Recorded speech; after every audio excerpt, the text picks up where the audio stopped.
Hello and welcome to the Mind Detox podcast. I'm your host, Sandy Newbigging. I'm a trauma-aware therapeutic coach and meditation teacher known for unifying therapy and spirituality, and I'm the author of 12 books, including New Beginnings, Mind Calm, and Mind Detox. I've also been teaching my insights and techniques via my award-winning academy for almost 2 decades. For this podcast, I usually share extracts from my Calm Clan community webinars.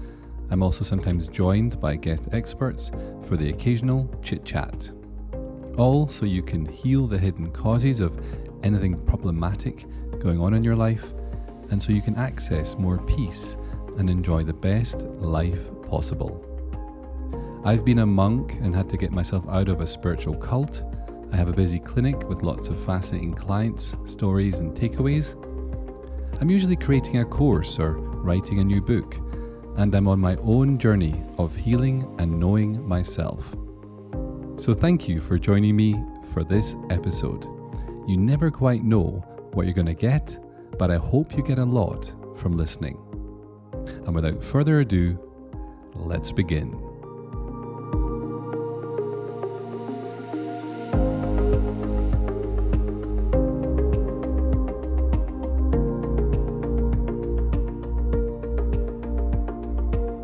So, Richard, you've been here a few years. I think we did a public one last year together.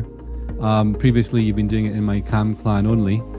This yearly forecast, it's been a bit of a ritual to us, a little bit of a tradition. So thank you so much for your ongoing willingness to participate. What's the forecast for 2025 from a numerological perspective? Well, forecast /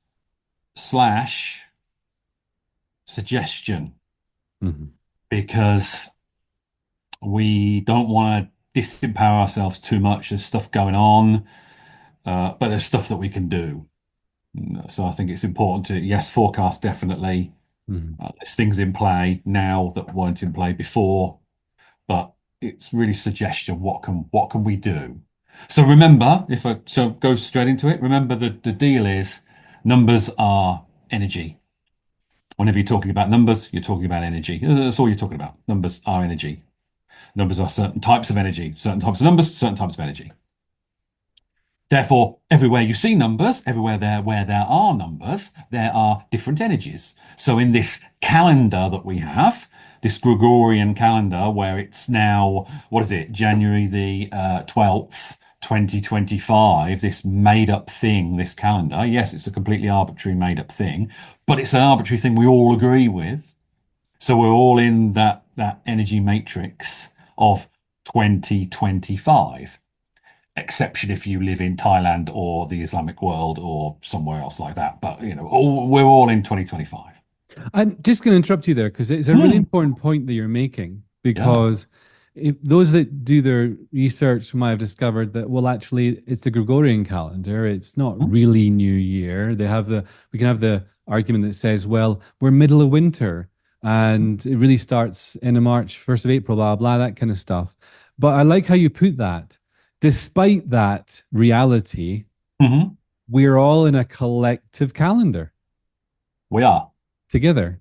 Now, if we were all to say, or if a law was passed tomorrow, which abolished the calendar completely and said, well, it's not 2025 anymore, then the vibrations that are out there that we would be adhering to would be completely different. But that's not happening. And well, not yet. So it's 2025. So it is a matrix. I mean, it is the matrix, essentially. That's what it is, the film. But it's true. So that's why I say about suggestion, you see, suggestion rather than prediction. It's how do we navigate this matrix? What can we do to navigate this energy that we're in, even though this energy that we're in is, to all intents and purposes, false. But when I say false, let's not get ahead of ourselves there. If we say that it's false and then we say, oh yeah, well, I don't buy into it. Well, it ain't that easy. You're in it whether you like it or not. But that's really powerful. And it's one of the things we're needing to learn is this dialectical thinking of being able to have two things coexist simultaneously. It can coexist that by the seasonal and nature, it's one thing. And yet we are also in a calendar. You can deny it, but there's a collective energy that's generated from this. Is that what I'm hearing rightly? Yeah, and the further point is that even if you were to say, I mean, I don't recommend that anybody would do this because it really isn't as simple as it might seem. Even if anybody says, well, okay, I don't recognize the calendar. January the 12th, 2025 doesn't mean anything to me. I'm a free spirit. I do what I like. Okay, I mean, you won't, but if you think you can, fine. But you will soon find that everybody else that you meet is not. So you're not in it. Even if you, I mean, that's not possible, but you say you're not in it, but everybody else that you meet, interact with, deal with, have any contact with is, and therefore it will be real. And then we say, well, let's have a commune. Let's have a, I knew where you were going. Let's have a community. Let's start our own country. Well, maybe. Fair enough. I did write a book with that title once. Yes, maybe that is possible. But, it is yet to be done. Successfully, yeah. Successfully. But let's just prove a point, because someone this time last year could have said, I don't believe in this sort of stuff. And you came on last year and we had a big conversation about the main theme of last year was power. It was the year 8 and it was the year of power. And we could deny that and say, well, I don't agree with that sort of thing. But then let's look at 2024 for a second. What happened relating to power in 2024? Well, it was an opportunity to take power, to empower ourselves as individuals. And the practical outer three-dimensional manifestation was that many, many, many governments changed or were disrupted in some way during that year. And then again, we might say, well, elected governments, I'm not interested in that. Fair enough. But all the structures that you interact with on a day-to-day basis are interested in that. So it has an effect. I can't remember the exact number. Half of the world or something voted for in elections in 2024. I can't remember the exact percentage, but a massive amount.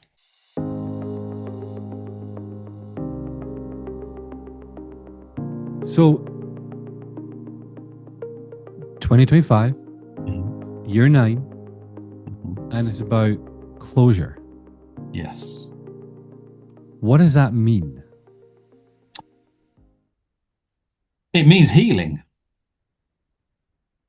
It means where there are wounds, and there is an opening, healing, soothing, stitching up, well, and all other things. If there's some purging necessary, if there's some cleansing necessary, if there's some removal necessary from the wound, all of those things.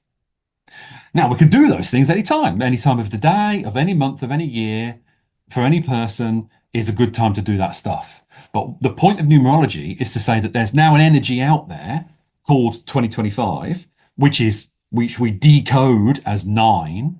So that energy is thrown out there in the world for us to grab. So the opportunity for all forms of closure equals healing, interchangeable words in the context I'm talking about it. The opportunities for this now are greater than ever, greater than normal. Collectively, internationally, globally, internationally, nationally, societally, communally, family, individually. The opportunities for it now are greater than ever. So that's where it's a suggestion, not a prediction. Mm-hmm. Is the world going to heal? Well, almost certainly not. But is there, because not enough people probably will take what's necessary. But I'm not interested in that. I'm interested in the people that will take what's available. And there is healing vibes available now. Vibes for closure, vibes for ending that weren't there before. So numbers say this, but if you are astrologically minded, if you're planetary minded, then this is just Pluto in Aquarius. Pluto Tell has me gone more. into the sign of Tell me more. Aquarius. Well, Pluto, slowest moving planet, the planet of transformation, goes around the zodiac very, very, very slowly, goes into a new sign every 20-ish years, 20-ish years. It's been backwards and forwards. It's been going into Aquarius and back out to Capricorn and into Aquarius and back out to Capricorn. Obviously, planets don't go forward and back, but from the perspective of the Earth. And it's finally gone into Aquarius now, and it's going to carry on into Aquarius for the next 20 years. So in the astro community, this is all talk about, this is the start of the age of Aquarius. This is the true start of the age of Aquarius, the age of love and light, etc., etc. That's the astro version of what I'm saying. I'm simply saying the opportunities for healing, wound cleansing, purging, ridding, shedding, stitching back together, getting back on your feet, letting things go, patching yourself up. The opportunities for that, the vibe of that is greater than it has been for some time. If we will take the opportunity. If we will take the opportunity. Mm. But if we do, it's like we have the universe, the cosmos, and energies championing us, like on our side, helping us along that particular journey right now. Yes, they are, and so that's the thing. This is about catching the wind and saying, okay, the wind is going. Where's the wind going? The wind's going that way, right? So I'm in a boat. Go back to past lives, folks. You were in a boat and there was a sail, right? It's about putting your sail up and catching it so that you can go in the right direction. That's what this is about now, and it's there if we can take it. Now there is a proviso. I would put a proviso in if I may. Please do.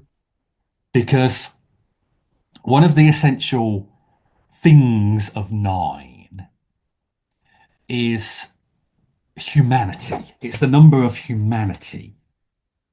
Okay, it's the number of people, blood, sweat, and tears, human beings, not beliefs, ideologies, religions.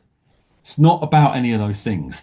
And in our modern world, these things often get mixed up together. People will often say, well, you can only be really compassionate and humanitarian and humane if you adhere to this ideology. And if you adhere to that ideology, well, obviously you're a terrible person. That's a lot of what the modern discourse of our society is about. That only certain belief systems are humane and other belief systems are inhumane. And this is just garbage. This is garbage. And we know it's garbage. Why do we know it's garbage? Because of COVID. We know it's garbage because of COVID. Because the most liberal, open, compassionate, supportive societies were the ones which went hardest on lockdowns and vaccinations and restrictions of people's ability and liberties and choice. So the idea that you have to be in a certain ideology or a certain belief system in order to be a good person is garbage. And the 9 is reinforcing this. The 9 is saying, treat people as people. It's saying, because they come from that group, or they come from that group, or they're that ethnicity, or they're that political party, or they're that ideology, is all irrelevant. It's a matter of, can you meet them in a true space as an individual or not? That's what. So it's humane. This is the year of humanity, where we've got to look again, not a prediction, because can I see this happening in the world? Probably not.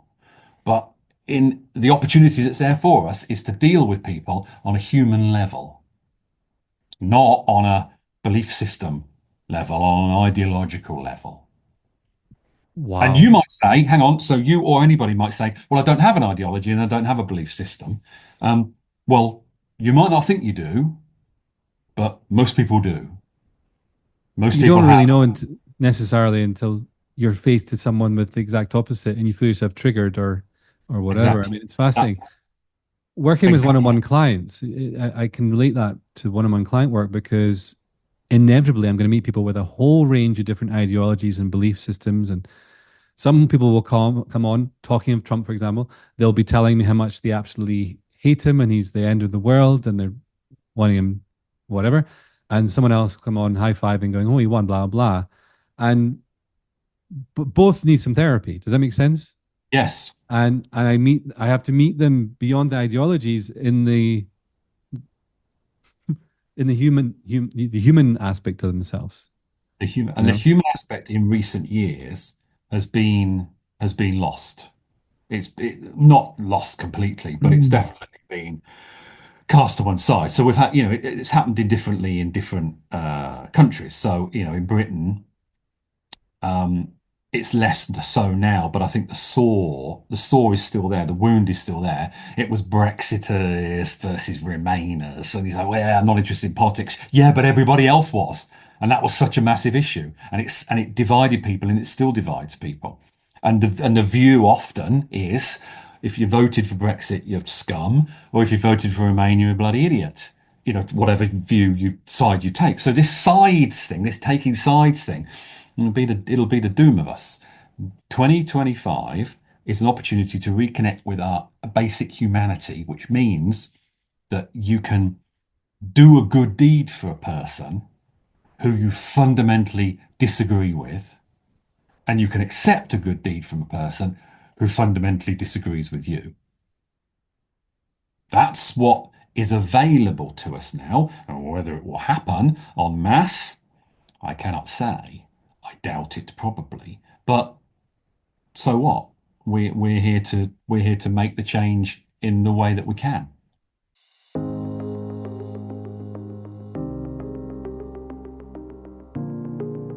Back to being human. Oh, wonderful. In the respect that everybody is broken. And in the expectation that we're all going to believe different things.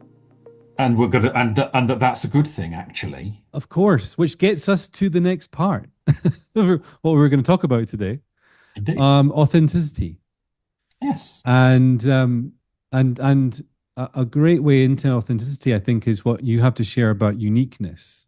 I love you when you talk. I love you, but I also mean I love when you talk about uniqueness. Can you give a little intro to that and why it's vital? So it's vital and it's fundamental, and it's not a new idea. It is. It begins with recognition of reality. In that, if you look around you, I mean, even looking on the screen of the people elsewhere following this, or look around you in your house or your street or whatever, you will not see anybody who looks like you. Now, some people might have to look harder than others at this because it's so obvious, but you will never see somebody that looks exactly like you. You'll see people who look similar to you. Well, yeah, but they've got 2 arms and 8 fingers and 2 thumbs and 2 ears, and they wear glasses and I wear glasses. Well, we're the same. You're not the same at all. Hairdressers know that everybody's hair is different. A palmist knows that everybody's lines are different. Opticians know that everybody's eyes are different. Police know that everybody's fingerprint is different. Doctors or biologists know that everybody's DNA is different. All this we are the same thing. We're the same in the cosmic sense, in the sense that we're from one, but we're all different. And different is good. Different is good because you have something that I don't, and I have something that you don't. And if I'm wise, I'm going to want to hear what you've got to say because you've got something that I don't know, and I've got something that you don't know. So we exchange now. People don't live like this, but we could. And therefore, everybody's a freak, really. There's no normal. There's no pattern. And then oh yeah, we're a bit weird, or they're a bit like that. We're all a bit like that. We're all one off. And when we go, there will not be another one like us. This is why, and there's a slight side deviation here, but this is why the professional workplace, is often such a, doesn't have to be, but often such a toxic environment.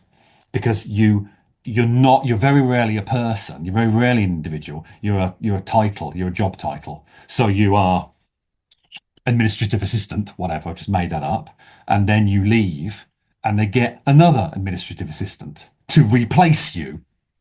But they can't replace you. You are irreplaceable. Whether you are good at your job or bad at your job, you're doing your job in a unique way. And even if your job is menial and, prescribed, laid out in steps, almost like a robot, the way you will be doing it will be unique to you and nobody else will be able to. This is the essence of our humanity. This is the essence of what we are. And it's not a bad thing. People fear it because difference and difference separation. No. Separation in order to unite. So uniqueness, knowing how we're different, seeing how we are not like others, digging into that and expressing that, owning that, that's authenticity. I said this many years ago. I said I wasn't going to talk about him again. This will be the last time I'll talk about him. But I said this many, many years ago about Trump. The contradiction, the hypocrisy of the Trump haters from day one, particularly in the spiritual community, of which there were many, was that they'd been screaming for years about authenticity. And this guy, Trump, came along, the most authentic guy ever in the history of the world.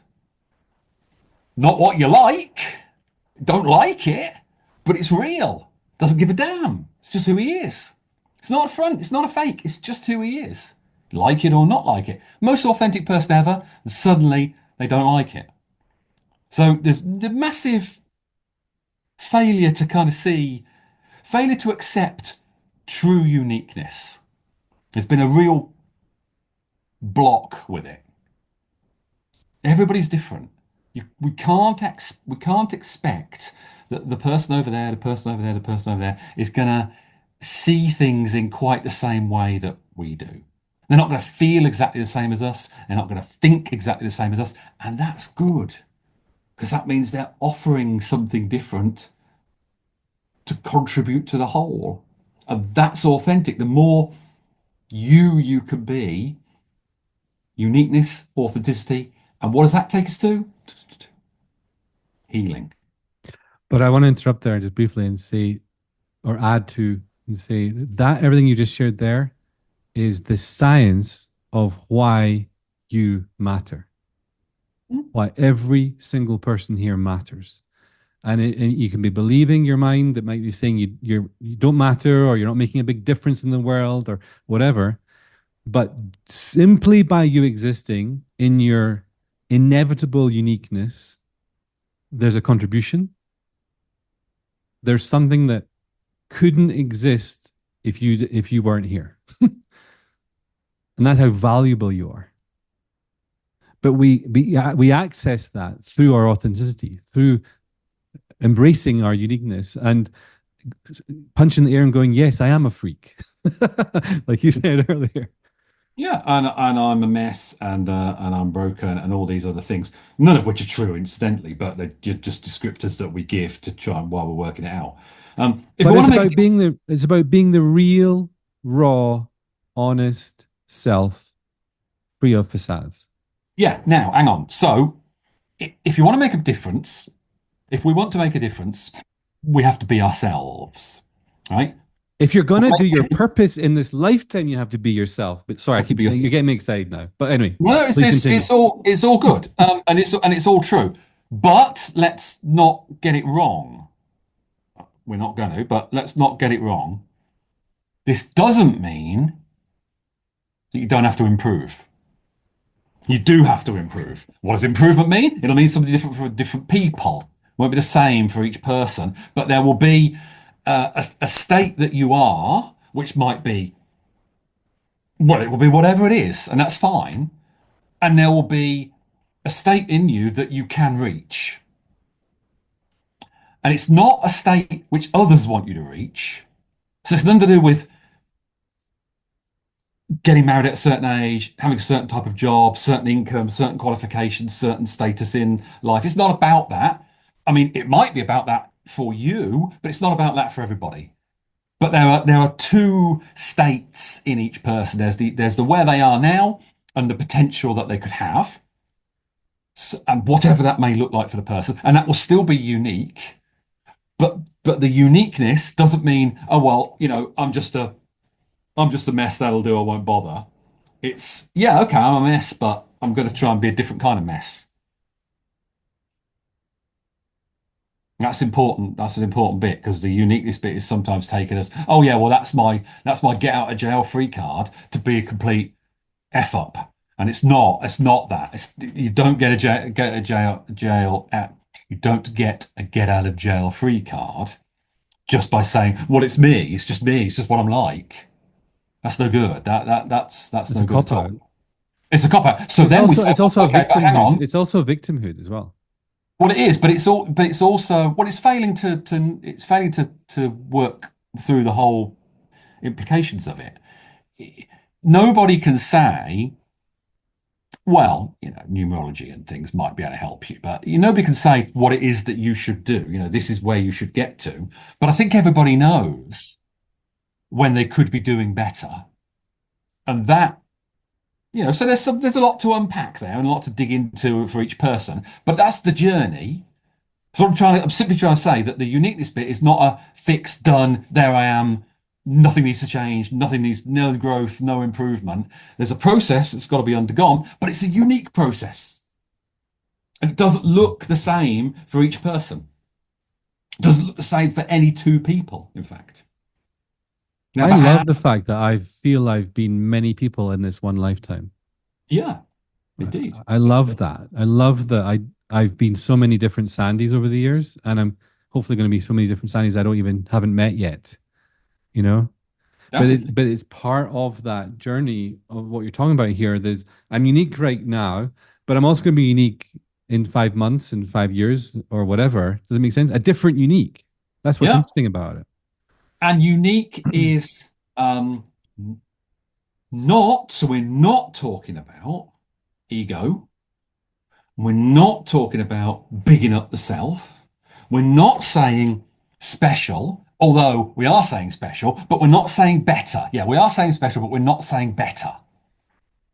Right? So there's no better here. It's not that X is a better person than Y. It's is each person on, up to where they could be. That's all that matters. Are we up to where we could be? Not where are we in comparison to other people. Now there might be baseline, standards within that a society might decide, but that's not I'm not really interested in that.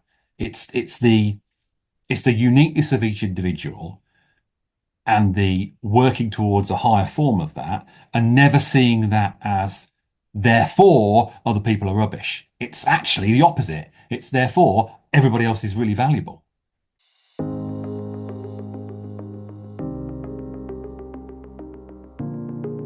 And talking of valuable in this conversation, how has this got anything to do with the bit I did at the beginning of today's session about goals, intentions, manifestation, and stuff like that?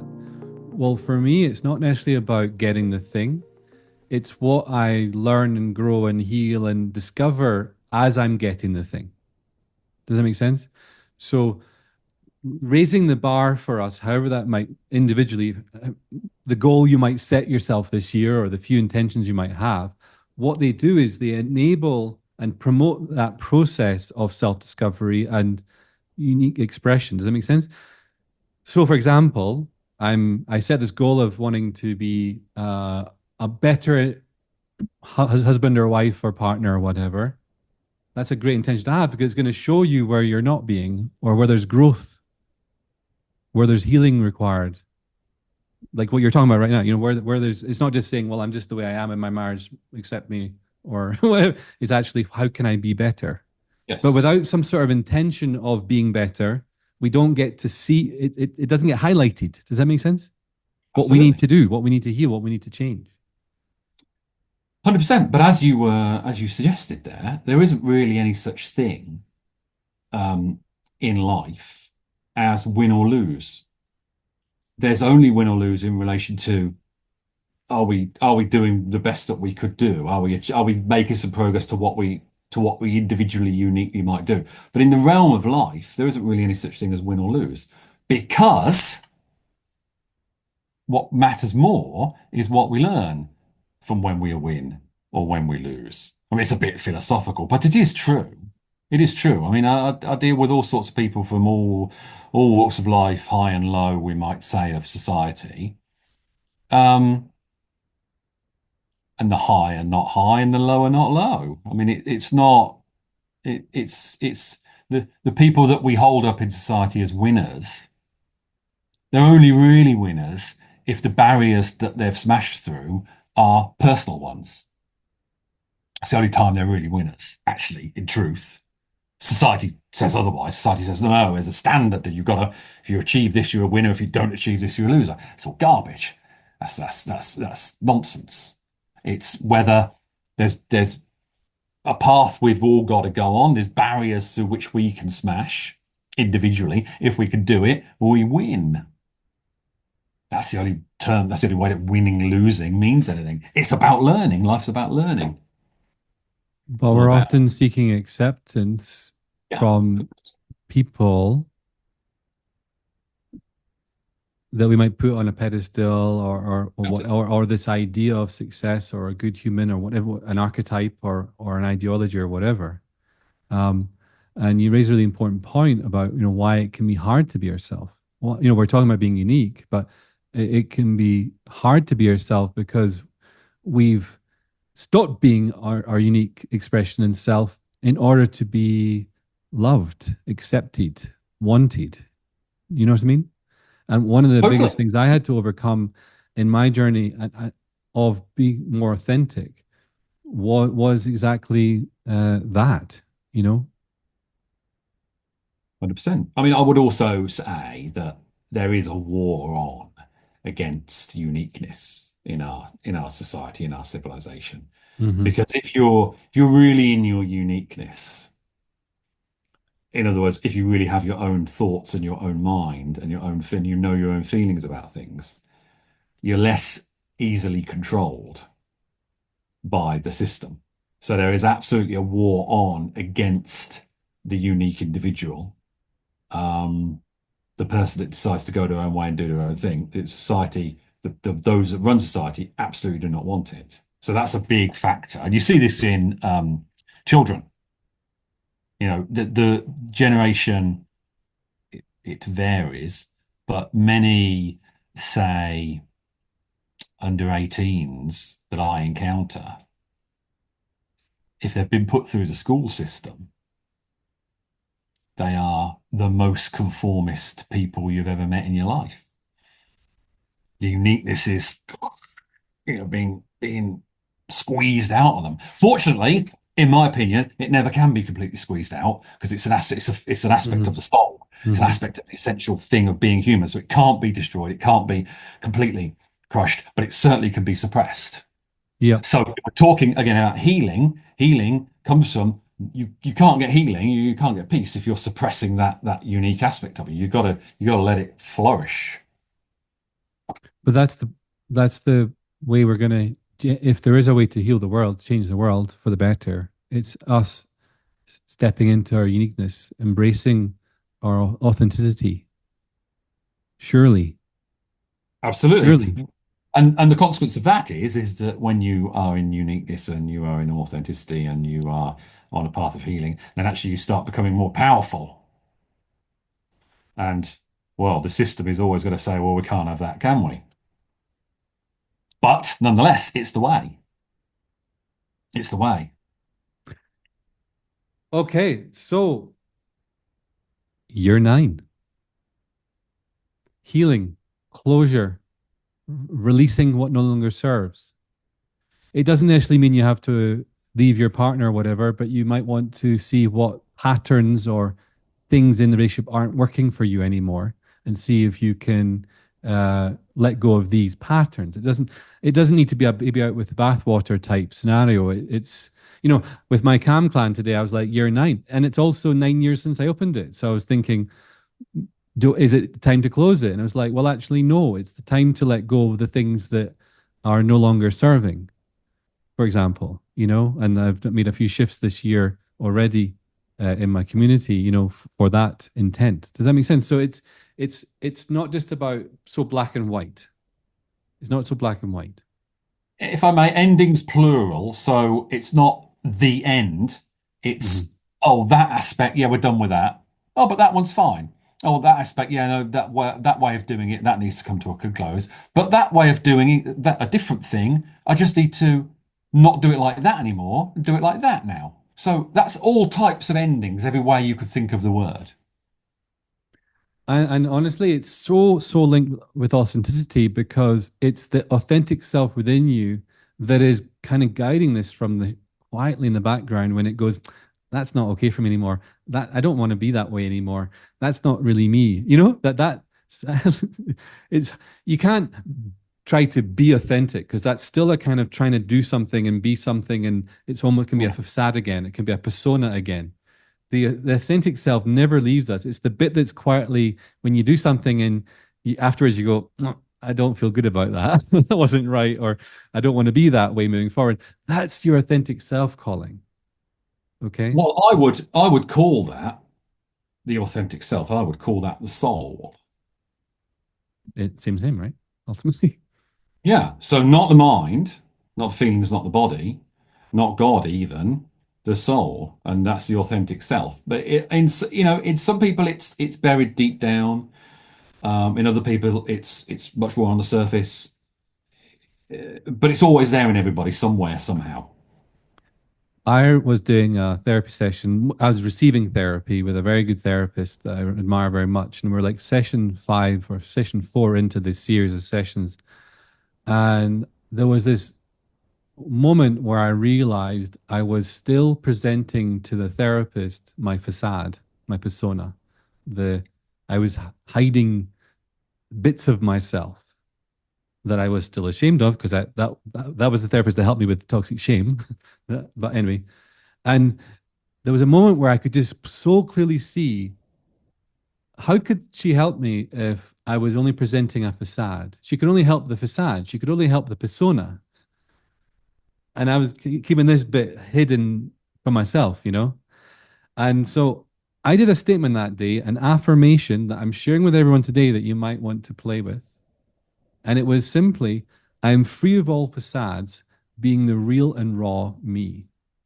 I am free of all facades, being the real and raw me. Now, I warn you if you take that one on board, because I literally shook for a month after really putting that one into my unconscious mind, because it really had a big effect on me.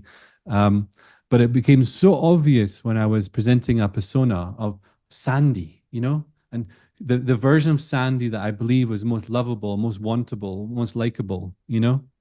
Now, since I've dropped that persona, some people have decided they didn't like me, but I'd rather them not like the real me than like the fake me. Does that make sense? Because forever, if someone showed it like they said, "Oh, I really like you" or whatever, my thought would be, "Yeah, but if you really knew me," you know what I mean? If you really knew me. But when you become more authentic, when you become honest and real and raw, and just are willing to let that through, a filtering process occurs where the right people stick around. And not only that, you get to experience a true connection with people because it's not the facade connecting with someone else's persona or facade. It's actually soul to soul.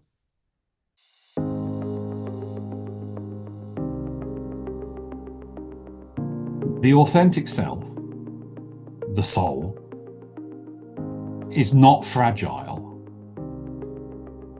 The ego is fragile, the mind is fragile, the feelings are fragile, the body is fragile, the body is not strong at all, really, in the truth. But the soul is not fragile, the soul is strong, and the authentic self is strong. So, it can take being exposed, it can handle it. Well, that's what I was going to say. Lindsay in the chat box said it's a very scary thing to do, Sandy. And it's a really good point. And what you're saying right now, the fear is smoke and mirrors of the mind and ego.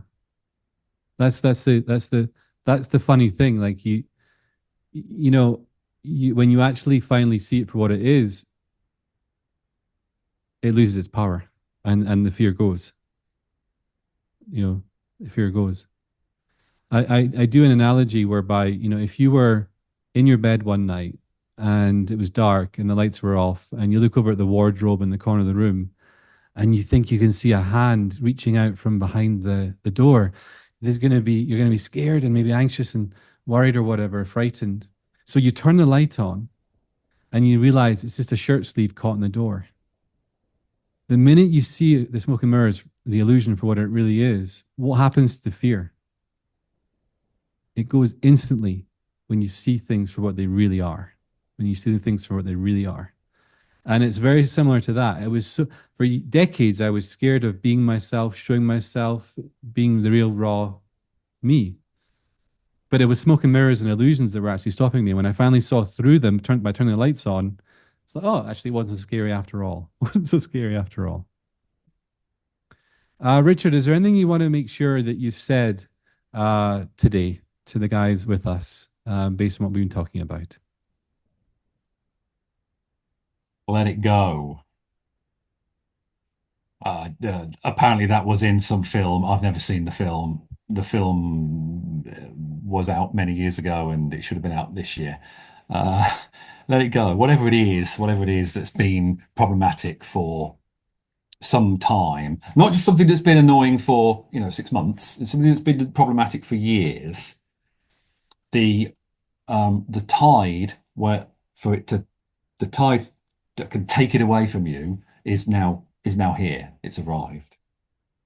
Everybody. Doesn't matter, individual situations, a little bit more, a little bit less, but the general flow, let it go.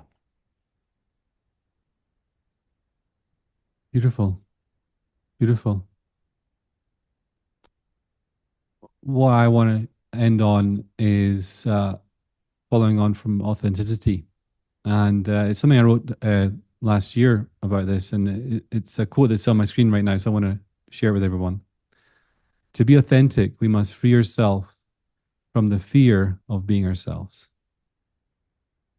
We must free ourselves from the fear of being ourselves. So if there's something you might want to focus on letting go of this year, it would be the fear of being yourself. The real, raw, honest, unedited, unbounded soul self. To release yourself from the fear of being that. And as we've been talking in this conversation, when you can be authentic and be your uniqueness and embrace it and express it, that really is not only life-changing, but world-changing.